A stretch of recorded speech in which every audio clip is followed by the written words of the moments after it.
কিছু কিছু মহল আসলে নির্বাচনটাকে বানচাল করার জন্য একদম সবসময় একটা প্রস্তুত, মানে নির্বাচন যাতে না হয়, কারণ সেই দলগুলো তো জানে যে কারণ সুষ্ঠু একটা নির্বাচন হলে তারা কখনোই ক্ষমতায় আসতে পারবে না।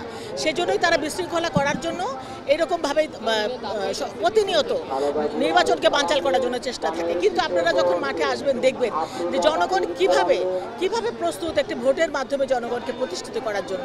সুতরাং আমার মনে হয় যে বাংলাদেশের জনগণ প্রস্তুত যে তাদের নির্বাচনের জন্য এবং নির্বাচনে তারা যেন নিজেদের ভোটটা প্রয়োগ করতে পারে এবং জনগণের সরকার প্রতিষ্ঠিত হতে পারে। জাতীয়তাবাদী দল ধানের শীষের প্রার্থীরা বা ধানের শীষ প্রতীকটা, এই যে আমাদের 31 দফা নিয়ে অনেক সব জায়গায় প্রার্থী ঘোষণা হোক আর না হোক, আমাদের কিন্তু 31 দফা নিয়ে ধানের শীষের প্রতীক নিয়ে আমরা কিন্তু ঘরে ঘরে যাচ্ছি এবং প্রতিনিয়ত কাজ করছি। এই এলাকায়ও প্রত্যেকটা ইউনিট ওয়ার্ডের ছেলেপেলেরা প্রতিদিন মিছিল করছে, ঘরে ঘরে যাচ্ছে ধানের শীষের প্রতীক নিয়ে।